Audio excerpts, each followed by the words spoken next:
It's Sunday morning. Tamil புத்தாண்டு நல்வாழ்த்துக்கள் அனைவருக்கும். பால், மஞ்சத்தூள், கல்லுப்பு இதெல்லாம் இன்னைக்கு வாங்கினா நல்லதுங்கிற மாதிரி சொன்னாங்க. அதான் காலம்பரே எந்திரிச்சு இதெல்லாம் போய் வாங்கிட்டு வந்துட்டேன். எஸ்டர்டே நைட் 3 வீட் பரோட்டா வாங்கினேன். அதில் 2 சாப்பிட்டு 1 மிச்சம் வச்சிருந்தேன். இன்னைக்கு அதை காலையிலேயே ஊற வச்சுட்டு சூரிய பகவானை பார்க்க மாடிக்கு போயிட்டேன். சூரியனையும் இந்த பறவைகள் சத்தத்தையும் கேட்காம எனக்கு பொழுதே ஓடாது.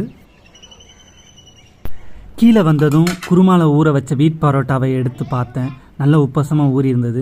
எடுத்து லப்பு லப்புன்னு 2 வாய் சாப்பிட்டதுக்கப்புறம் தான் நிம்மதியாக இருந்துச்சு. சித்திரக்கனிக்கான ஏற்பாடை நேற்று இரவே செய்தாச்சு. காலையில் எந்திரிச்சதும் இங்கே தான் வந்து முழிக்கணும்னு சொன்னாங்க. அது மாதிரியும் செய்தாச்சு. இந்த படையல்ல பாயாசம், முக்கணிகளான மாப்பழா வாழையை வைத்து காசுகளையும் வைத்து பூஜை காலையிலேயே பண்ணி படையல் வச்சு சாமி கும்பிட்டாச்சு. ஒரு ஜான் கூட அளவில்லாத இலை எடுத்து அதில் வெண்பொங்கலுக்கு தேங்காய் சட்னி, சக்கரை பொங்கலுக்கு பாயாசம்னு சொல்லி சாப்பிட்டு காலை பிரேக்ஃபாஸ்ட் திருப்தியாக முடிஞ்சிச்சு. அப்புறம் கோட் ஃபர்ஸ்ட் சிங்கிள் வந்துருச்சு. பார்த்து என்ஜாய் பண்ணுங்க. இனி என்னை எதுவும் தடுக்க முடியாது.